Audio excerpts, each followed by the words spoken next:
ত্রয়োদশ সংসদ নির্বাচন অনেক কিছুরই সাক্ষী হলো এবং অনেক কিছুই নতুন সংস্কৃতি তৈরি করলো, যা বাংলাদেশের রাজনীতিতে দৃষ্টান্ত হয়ে থাকবে।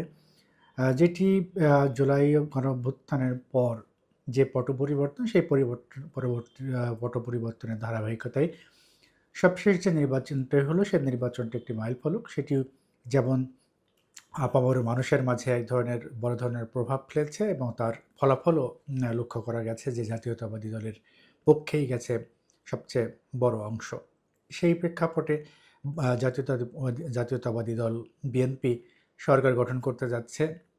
আগামীকাল সেই শপথ হবে, তখনই মন্ত্রিপরিষদে কারা বসবেন এবং কে কোন দায়িত্ব পাচ্ছেন সেটি চূড়ান্ত হবে।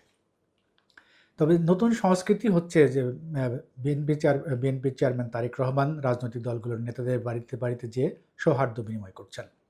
এটি একটি বাংলাদেশের রাজনীতিতে বড় ধরনের ইতিবাচক পদক্ষেপ, যেটি ইতিপূর্বে দেখা যায়নি যে কোনো দলের প্রধান নির্বাচনের পর অন্যান্য দলের নেতাদের বাড়িতে যে সৌহার্দ্য বিনিময় করেছেন এবং তাদের সঙ্গে কুশল বিনিময় করেছেন, তাদের সঙ্গে দেশের বিভিন্ন প্রেক্ষাপট নিয়ে আলোচনা করেছেন। এই ধরনের নজির একেবারে অনুপস্থিত ছিল।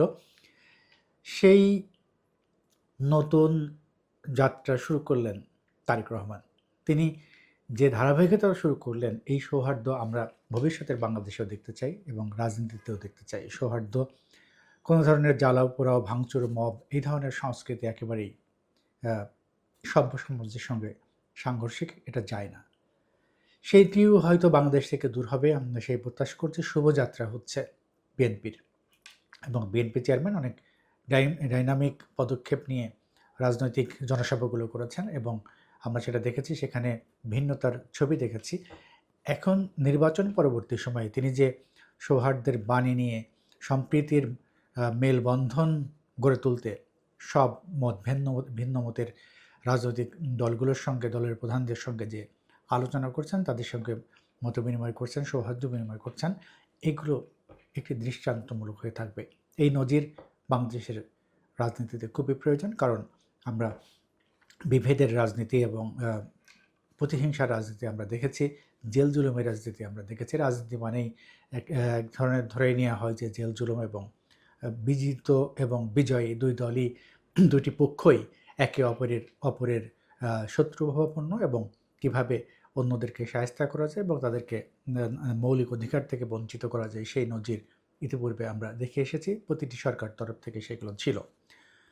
কিন্তু এবারের প্রেক্ষাপটটি একেবারেই ভিন্ন রকম লাগছে যে তারেক রহমান নতুনভাবে, নতুন চিন্তায়, নতুন দৃষ্টিতে বাংলাদেশকে দেখছেন, বাংলাদেশের জনগণকে দেখছেন এবং রাজনীতিকে দেখছেন। আমরাও সেটি দেখতে চাই, সম্প্রীতি সৌহার্দ্যের একটি বাংলাদেশ, সুন্দর নতুন বাংলাদেশ। শুভকামনা বিএনপির জন্যে।